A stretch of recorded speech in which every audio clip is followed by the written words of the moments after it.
The QBD Podcast. The Marketing Pow Wow. Search is going to change. We said this will happen. For me, would have been a catastrophe. Frankly, they were so wrong. You can no longer just subscribe to one platform. Biggest change in search over the last 20 years is happening right now. Make your content relevant, make it helpful. If you use ChatGPT to create your content, you will fail. And actually, you can do more damage than good. It's very easy to kind of lose trust. Hello and welcome to another episode of the QBD Marketing Pow Wow. My name is Rich Brown and today we have a very exciting guest in the studio.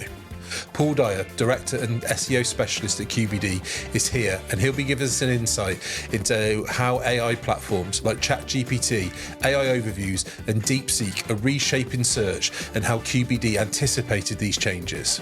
So let's get into the Marketing Pow Wow. The QBD Podcast. The Marketing Pow Wow. Hi Paul, thanks for being with us. So you won't need me to tell you this, but obviously QBD now have been around 22, 23 years. And I often say to people when I do talks that, a lot has changed in 2 years, let alone 22 years.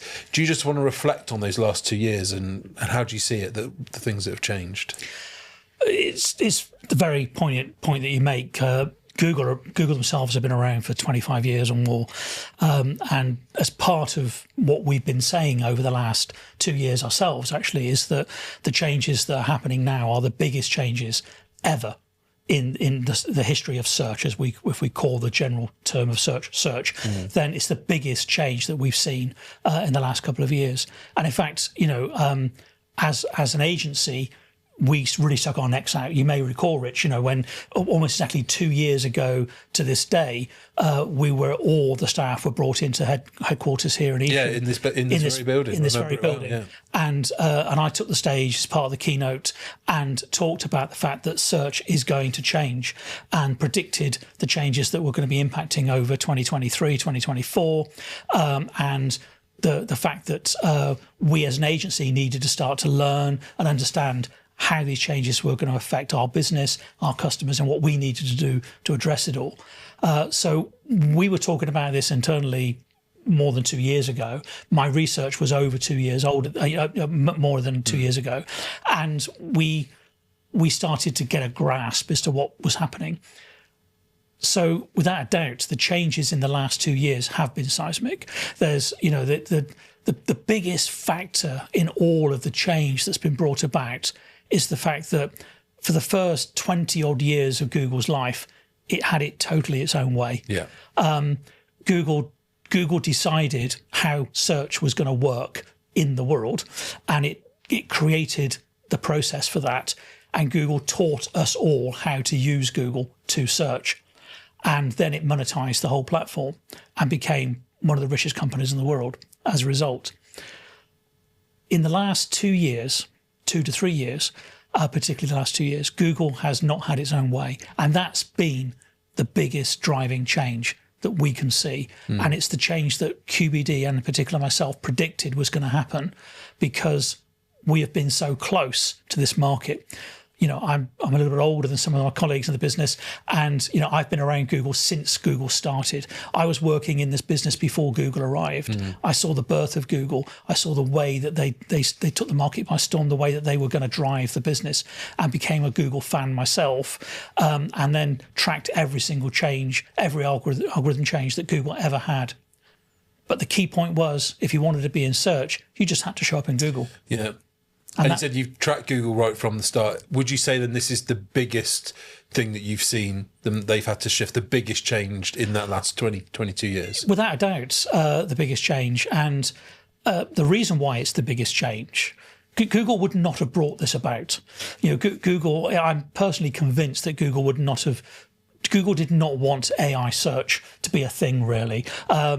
Google were very happy to rock up at the offices and take a look at the stats and say, yeah, people are still paying for their paid ads. People are still outbidding each other, and all that revenue's come into us to get to the top of Google. They're still paying to be on YouTube. We've got all these revenue lines. We're doing really well. Everything looks great. Let's all clear off and play golf. Yeah. There was no need to bring about change. The only changes they brought about were changes and improvements to their own search engine to make it better, to make it perform better and work on new processes, if you like, that would generate better results for their consumer. Very consumer driven, actually, as a business, to make sure that people were getting really good results in their search. And as long as they delivered those good results and everybody else had to pay to be at the top, then, the world was great as far as Google were concerned, and dominating 95, 96, some people would argue 97, 98% of the market with search is a great place to be. Why on earth would you want to change anything when you had that kind of dominance? Well, this was going to be my next thing that goes through my head with it is, so what did change? Why did Google then have to change? What was so seismic that forced the biggest company one of the biggest companies in the world that really had its own way, as you mentioned, for 20 odd years? Who is it? What is it? Why is it where it is now? What sort of forced its hand, do you think? Well, yeah, Google, as I say, they'd rock up and in their ivory tower, the world looked great. But what really brought Google to the table, if you like, in terms of, internal meetings and discussing things and looking at the seismic changes that they suddenly felt they had to bring about, was the onslaught of AI. Now, Google themselves invested very heavily in AI from a very early stage, and they actually acquired, as soon as somebody put their head above the parapet with any kind of AI-based organisation, including companies here in the UK, they would just acquire them and buy them up, and they were kind of like, very happy to do that. And to a certain extent, we're keeping a lid on it, developing it, putting money into it, no question. But it was at their pace. They were in control. And then OpenAI was created, and that became a bit of a thorn. And then really the Microsoft involvement in OpenAI brought the investment that OpenAI needed. And it started off with relatively modest investments, a couple of $1 million being invested, and then, maybe $10 billion and so forth. And so, the investments grew, and it got to a point where suddenly Google could no longer just go out and buy this organisation, because actually one of their biggest competitors was one of the major shareholders. So it was kind of not for sale. And then, of course, they started to develop a product called ChatGPT, which at first was, not massively successful in the early stages, and we were certainly aware of ChatGPT in the early stages. We saw it for what it was. It had its problems. It was nowhere near the products we know today. But of course, it was the beginning of that story. And it was at that point that Google started to maybe get the feeling that they would need to change. And there were certain people within Google that were raising this at the highest level. And then there were other people in Google that were saying, our cash tin is still full. People are still outbidding each other to be at the top of Google. Don't panic, it'll all be okay.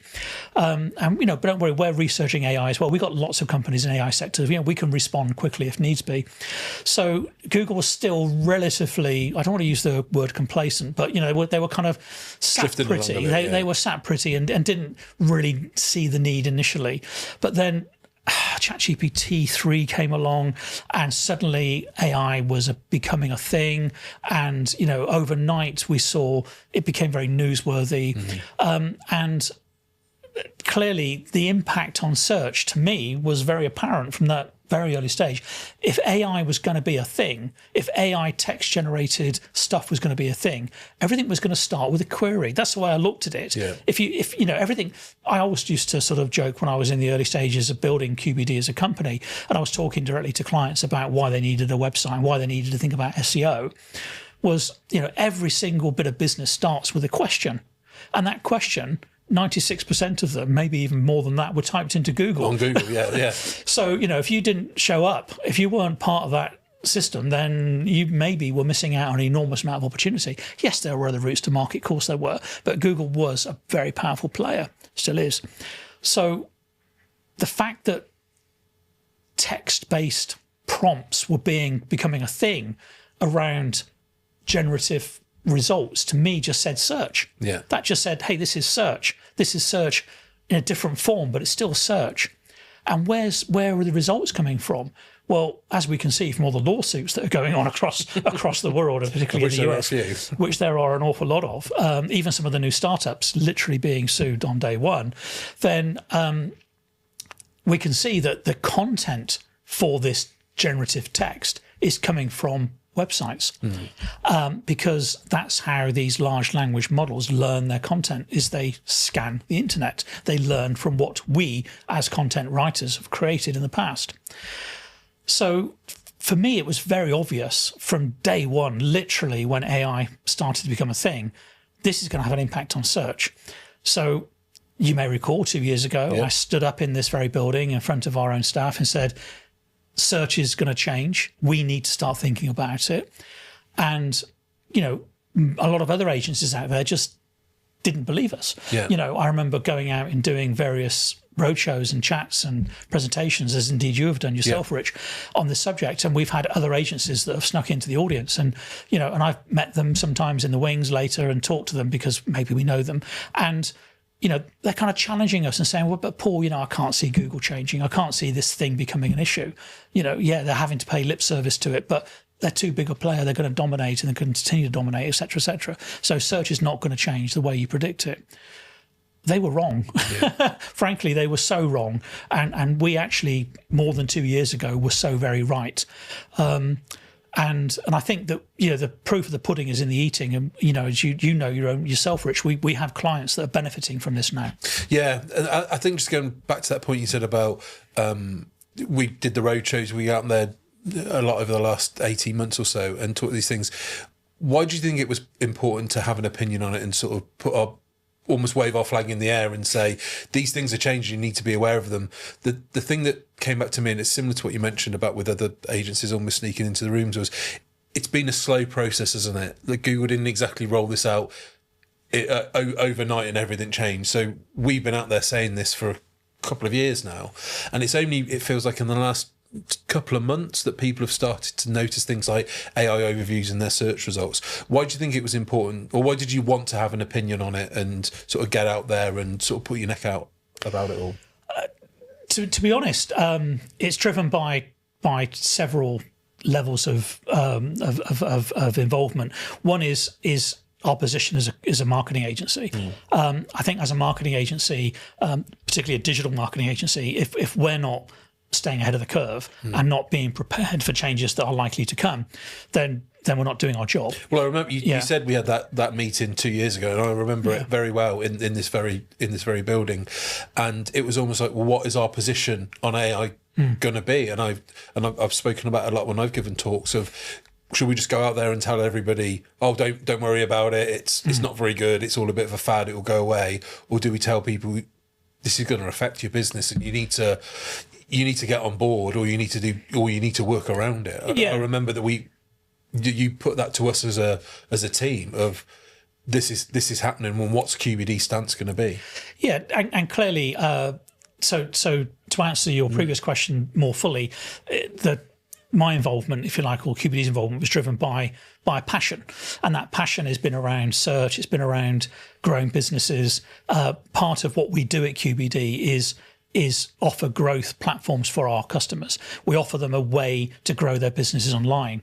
So to ignore one of the most significant changes in search, for me, would have been a catastrophe. It would have been a almost negligent of QBD to not bring it to the attention and not start talking about it at an early stage. Yes, there were many things that we talked about as things that could develop and could change in over that 2 year period that we've been talking about. And in fact, the slide deck that we used for most of the presentations we did around the UK, of which there were many of them up and down the country, I think there's about 80 slides in that slide deck that it evolved to. And I actually went back through that slide deck prior to this discussion, and there wasn't a single slide that I cringed at. There wasn't a single slide that I looked at and said, I wish I hadn't have said that. Actually, every single slide that we put up that talked about what might happen and what could happen and what is almost certainly going to happen has happened. We actually got it exactly right. There isn't a single thing that we didn't predict. The only thing that probably changed was the fact that Google started off with their AI product and called it SGE, and when they rolled it out, they called it AI Overviews. So they changed the name of the product from SGE to AI Overviews. But apart from that, every single thing we said came true, and every single thing we predicted came true. And a lot of people in the early stages, and one of the reasons why it's so important that you get on top of this, is that in terms of search, Google and most commentators, if you like, said at the time, including myself to a certain extent, were saying that it was the informational searches that were going to be affected by SGE or AI overviews, as it's now called. And those informational searches typically are roughly half of the traffic to your website. It varies from website to website a little bit, but typically most people, between 40 and 50% of the traffic that's generated from Google to the website is where somebody typed in some kind of informational-based search. So searches with commercial intent were not supposed to be answered by AI overviews or any kind of generative search content, if you like. That's gone. And I predicted that was going to change. That was one of the things I said. It might start with informational searches only, but it will certainly move into commercial intent very quickly. And how Google responds to that, how it brings in either advertising or other links into the AI overviews was unknown at that time. Well, we can now see where Google is actually listing its preferred kind of almost suppliers, if you like, in terms of Google commercial search results. You type in about you want to buy a pair of running shoes, it will list shops you can buy running shoes from. So this kind of content is stuff that people said wouldn't ever happen in AI overviews. It is. It is. And we predicted it as well. We said this will happen. We knew it would never sit just with informational search. We knew it would migrate eventually into all aspects of search, whether it's, with commercial intent or whether it's just informational. And that's another reason why people really do need to get on top of this, because started off maybe affecting 40 to 50% of your traffic, it can now pretty much affect almost all your traffic. Yeah. And, unless you're paying a lot of money to be somewhere, then you're going to get pushed further and further down that sort of search engine results page, really.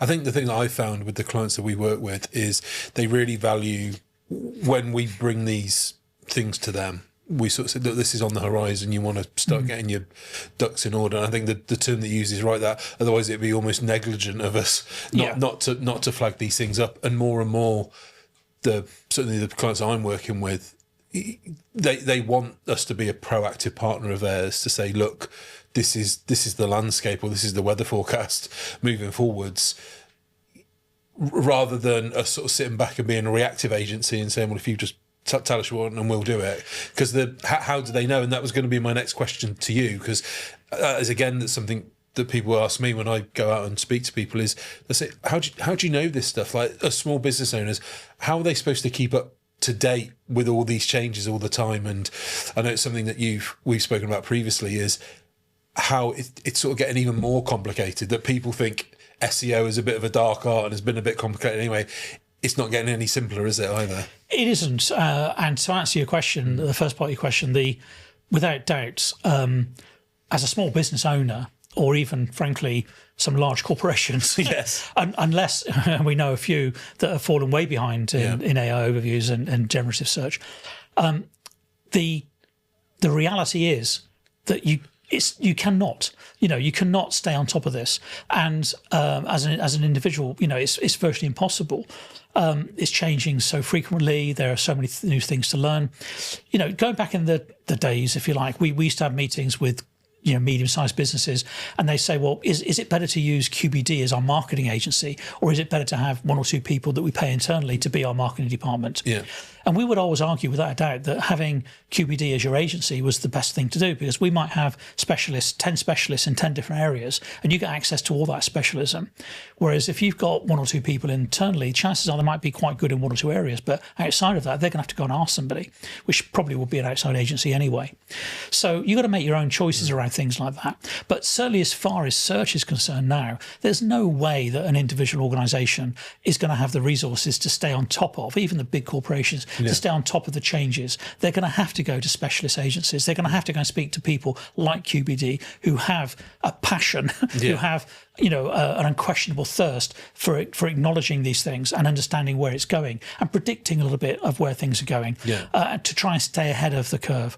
And the proof of the pudding, and I mentioned this earlier, the people that we the people that came with us on the journey over the last 2 years, the people that listened to us and said, yes, Paul, I believe you. Yes, QBD, we believe you. We understand you guys. We've worked with you before. We understand you're experts in what you do. The people that understood that, the people that believed in it, the people that got on board and made the changes that we suggested they make, oh boy, have they done well. Yes. They are now ranking so well in all the new generative search results, top of AI search results all the time, because we understood that we predicted the changes, we predicted the way things were going to develop. But not only that, we kind of reverse engineered. We were technically brilliant, if I might say so. And we reverse engineered the way that AI overviews was working in particular, and the way that generative search results was working. And we understood that. We re-engineered that in terms of our own websites. And we were then able to take that to our client base. And by doing that, we were able to put them at the top of AI search engines. Now, it's not an easy thing to do, no. And there's a lot of work involved, and you've got to be there's got to be a collaborative approach to getting that done.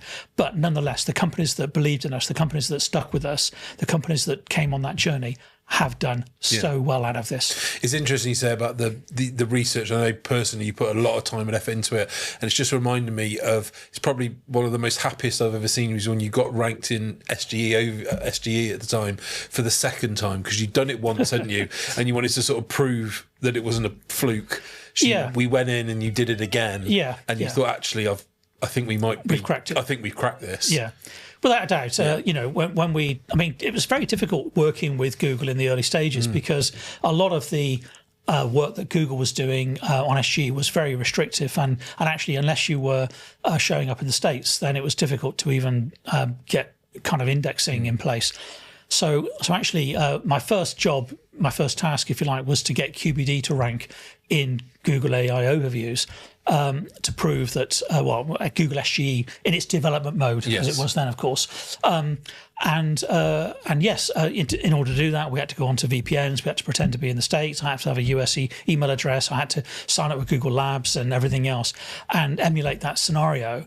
But by doing that, we were able to actually get QBD, relatively small digital design marketing agency in the UK, to rank above many huge players in the world market in Google SGE. And the first time I did it, I think it was a Sunday evening or something, and I was working from my office at home and got the results, and literally hours later saw the results appear, and I thought, I've cracked this. And then the next day I was so excited to tell all the office about it, and I wanted to repeat the process with many other search terms and pages. And it's when we were able to repeat that process second, third, fourth time, as you say, and prove beyond doubt that we knew now how to make this work, that we knew we cracked it. Yeah. Now, at that early stage, it was still the very beginnings of that. And also we knew that just cracking it at this early stage was not necessarily going to guarantee any long-term presence. So Google was likely to change. This was still very much in development mode. But what we learned in those early days, and this was some time ago now, what we learned in those early days put us well ahead of the curve. Yeah. And in fact, we were able to stay ahead of the curve. And every time Google moved, we moved with them. Every time they made a change, we changed with them. And we were then able to, as we are now in this very moment today, if people want to go away and search for some of the customers that we have and the services they provide, they will find them in the top of Google in AI overviews repeatedly. They will, and it's been those examples that you alluded to that has become a feature of the talks and presentations that I've been given recently. That you talk a lot about presenting evidence and belief with everything that we talk about, and so I've tried to do that. I think 2 years ago when we started talking about all these things, it hadn't happened yet, and it was all sort of forecasting and predicting. Like I said, that we did get absolutely spot on.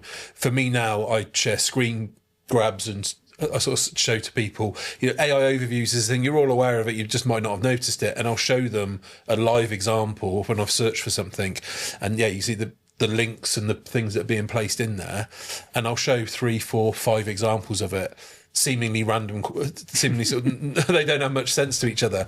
But then I'll say every one of those ones you've just seen is a company that work with QBD, and we've placed them. And I felt that that's been such a powerful thing that we can say, we're not making this stuff up. Here's an example of, yes, we've done it for ourselves. I think that was a really important thing for me, that we do practice what we preach. I think a lot of people it's important to do that, but also that we have been able to implement this over and over again with companies to get them working on it.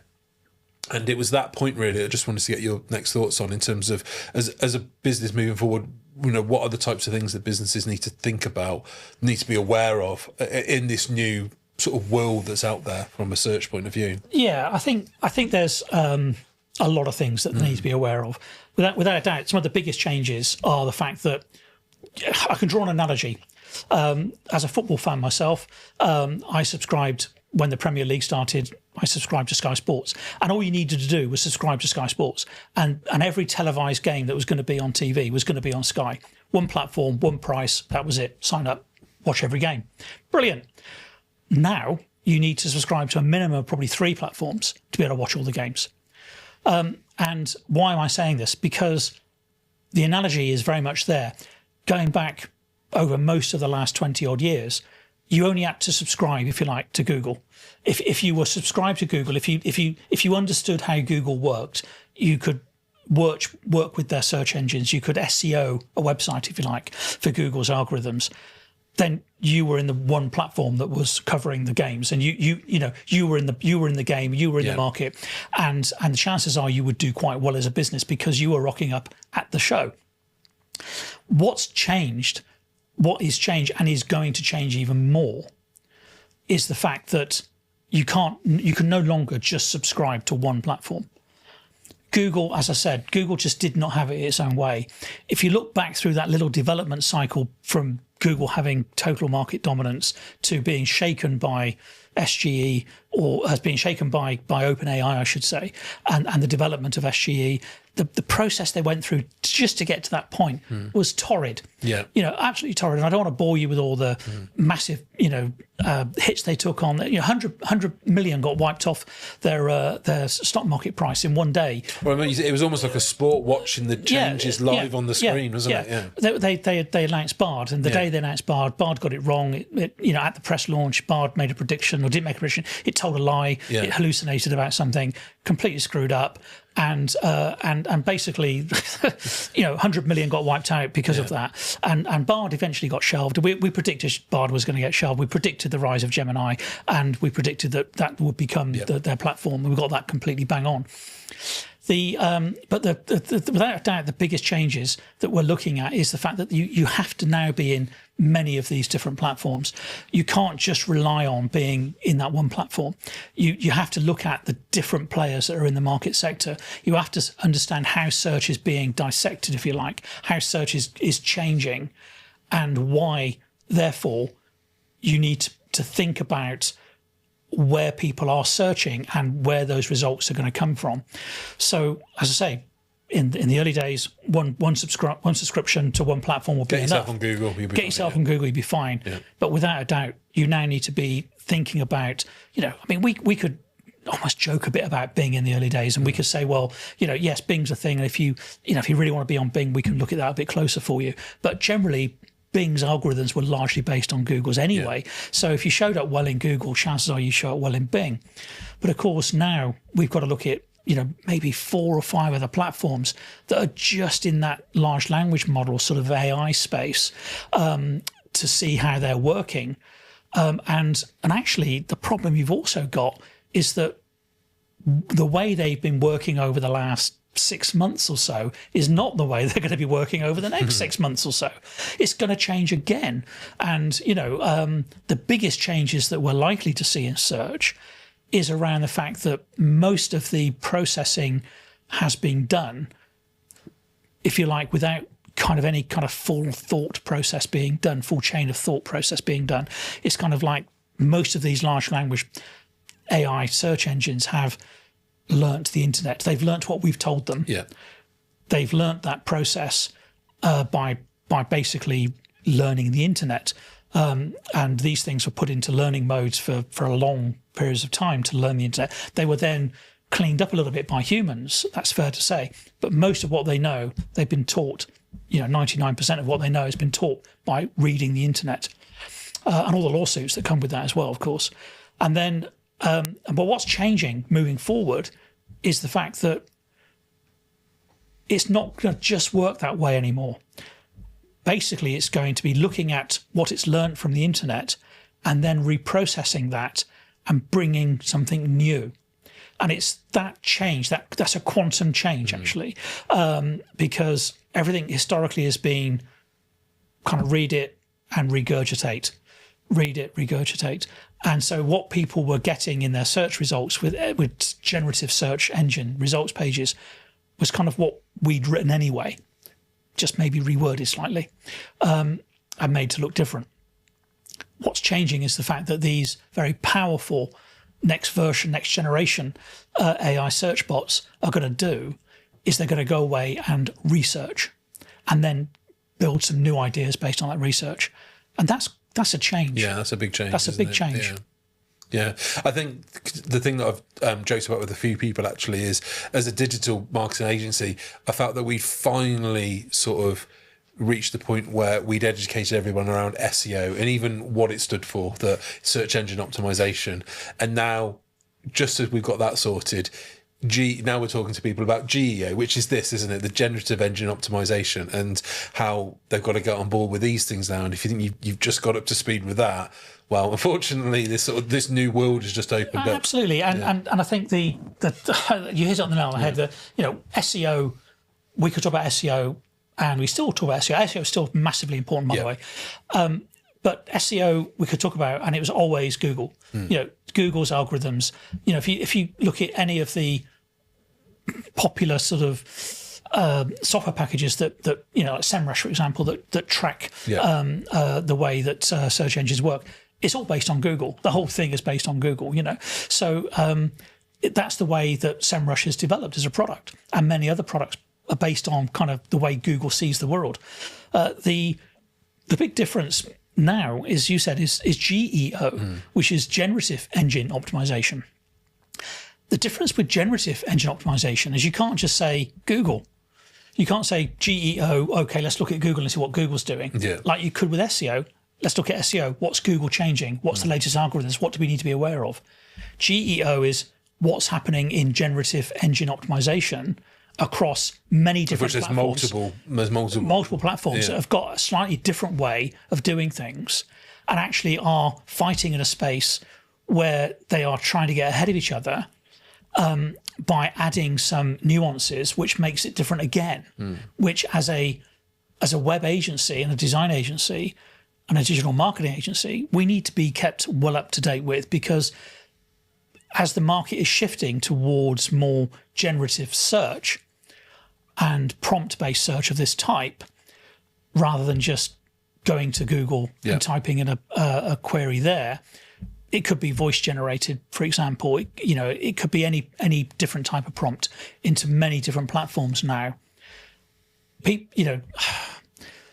Microsoft want you to stay in their world. They want you to stay in the Office 365 world, if you like, and not come out of it. They want to give you everything you need in that platform. Google want you to stay in their ecosystem and not come out of their platform. Others, whether it's Amazon, whether it's Apple, will want you to stay in their platform and not feel the need to get out of it to find an answer to a question.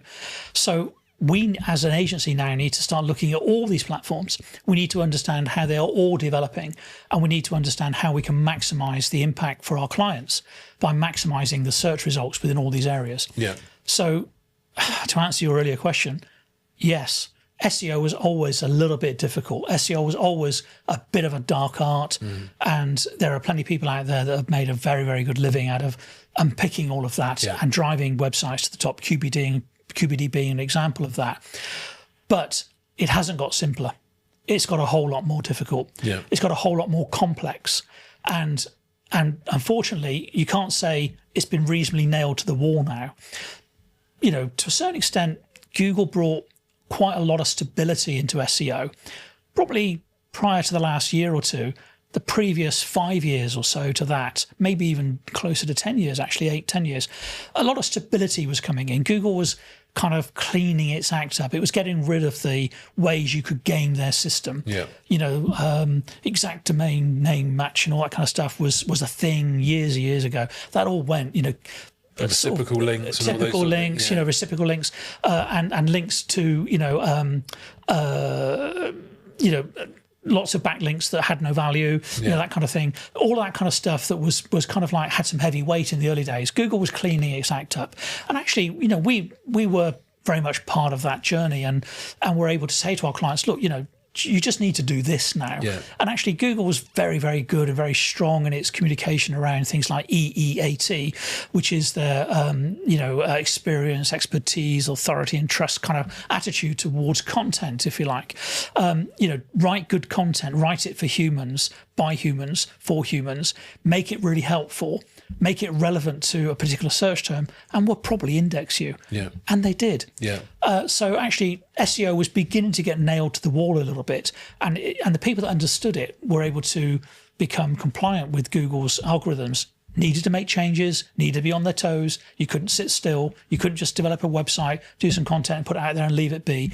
You needed that constant update, constant change, constant tweaking to maintain your position. But you could do it.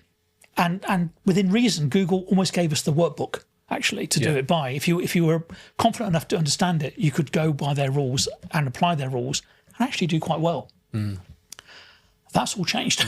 It hasn't. Just you talking then, it reminded me of something again I've been saying recently, and actually something I looked from you many years ago, around just the sort of questions that Google are. There was almost those 24, 26 questions that Google would sort of review it, and one of the ones that you said to me sort of when I first started working for QBD, that I still ask everybody that I interact with now in terms of helping them improve their websites, is they'll come to us and say, "Can you get my website at the top of Google?" And yes, we can. But can I just ask, do you think it deserves to be at the top of Google? And nearly every time they always say, "Oh, good heavens, no," because I don't update it. It's got this, that, and the other. And Google have been very good at telling you what it wanted, really, didn't it? Absolutely. They've laid it down. They've even published it into a guide, and it's freely available. In fact, if anyone wants the EEAT guide, they can go to qbd.co.uk/EEAT and download a copy themselves and read it. Makes great bedtime reading. But the content is king. That's what it comes down to. Make your content relevant, make it helpful, write it well, be an authority in a subject, etc., etc. But you're right. There are so many people that that come to us that say, I need to be driving more traffic to my website. Can you just get me to the top of Google, please? The answer is that within reason, we can get anyone to the top of Google, because we can eventually make enough changes. Either even completely rewrite the website because it might be technically incompetent and be full of errors, through to just generating a whole load new content that's relevant to their market sector they're trying to get to. So we can bring about those results through, various levels of change, if you like, that we can bring about to their own website presence. But Google was laying down the rules for that. Well, of course, now just being, if you like, top of Google is more complex because of AI overviews, whether you're featured there or not, and also being top of search. And very much our campaign over the last couple of years has been search is changing. The headline for most of the roadshow stuff we did around the UK was search is changing. Are you ready? It's the biggest change. The biggest change in search over the last 20 years is happening right now. You need to be aware of it. And some people we met listened, some people didn't want to listen. And it's the people that have listened that, have done well. The people that didn't listen are now realising that they should have listened. Because it is now more complicated. There are more players. And the players are becoming more complex. We've seen, even in the last literally couple of weeks, we've seen people like Marathi from OpenAI. She's left. And set up her own company, the Thinking Machine, I think it's called. And basically, she's taken about 20 staff with her from OpenAI. Other staff have left OpenAI, starting their own startups. So what these are new players. These are new, powerful players that have not yet cast a stone, really. And something happened. They're not doing it. These guys for a laugh and a joke, are they? Exactly. If you take the case of Marathi, she was the CTO, if you like, the chief technical officer at OpenAI, and some would argue was responsible for actually bringing to market some of their product. Without her there, some things would not have happened. And certainly, I think currently OpenAI have slowed up. Their development is slowed up. We've not seen 4.5. We've not seen version 5 of ChatGPT. It's rumoured. At the time that this has been recorded, it's not out there. No. By the time this gets out in the next couple of weeks, maybe we'll see 4.5. Maybe in another month's time, we'll see ChatGPT 5. That could be coming. But basically, as we sit today, those products are not to market. And they've been in development for a while. And some of these changes, people leaving, very clever, young, motivated individuals. And the cost of entry into this market is enormous. You obviously have heard of Elon Musk. You can't have a few of us have. not have heard of Elon. Elon is a GROK. GROK 2 has been in the marketplace. Twitter X AI, isn't it? Twitter, the X AI product, if you like. And we now have GROK 3, just been announced. It's literally just been launched as we are making this podcast. And he built a resource centre. There was a building that was on the ground. It existed, but it was not the purpose that it was being used for. But it took him 122 days to put 100,000. That's 100,000 wow. Nevada GPUs into operation. Not just in the building, but actually operating. Yeah, and they're not cheap, are they? And they're not cheap. Depending on which platform, between about sort of 20 and 30,000 pounds, dollars or so for each of those GPUs. 100,000 of them in 122 days were installed and made operational so that GROK 3 could launch. And in fact, about 90 odd days later, but he doubled the capacity to 200,000 GPUs. So the cost of entry is billions. Yeah. So what's happening now is we've got organisations and indeed governments who are just incredibly wealthy, individuals who are incredibly wealthy. And then we've got bright, young, motivated individuals who are incredibly intelligent around AI. Geniuses around AI. Forged. And it's the combination of that wealth and those individuals that drove this sector. So if we look at OpenAI were a startup organisation that had very little funding, and it was their marriage really to Microsoft that enabled it to launch ChatGPT. Without the billions eventually that Microsoft brought, they could not have done what they did. And you look at these spin-offs now, you look at these new startups that are coming in, even DeepSeek to a certain extent, which we haven't talked about yet. It's the marriage of those young, dynamic individuals to potentially the billionaires, the multi-billionaires, or the governments, or the corporations that will bring the investments to those people. And it's kind of like, well, what's the marriage there? How's that going to work? And in the case of ChatGPT and OpenAI, its 51% share is not for profit. And Elon Musk actually just recently tried to buy it for 97 billion. 97 billion, and it was turned down. But that's kind of valued the company to a certain extent. And so it's got to be worth at least that, double that because of the 51%. So when we're getting valuations around these things now, and this is a big market. We saw the impact of DeepSeek with their announcements, which is the Chinese-based organisation that launched their product. It was the biggest downfall in the US stock market ever. Over $1 trillion knocked off the value of the stock market in one day. That's never happened in the history of the stock market because DeepSeek announced a product. How can that happen? And that's how nervous this whole market is. DeepSeek came along and said, we've developed a product that can do a lot of research with a lot less processing power and a lot less energy being used.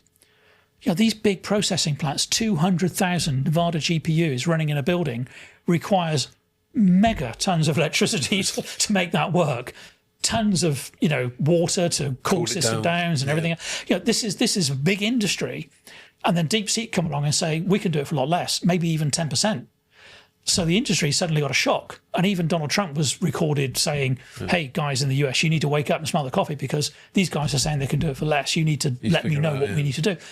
500 billion was announced suddenly for development within the US for AI-based technology. Who's going to get a share of that?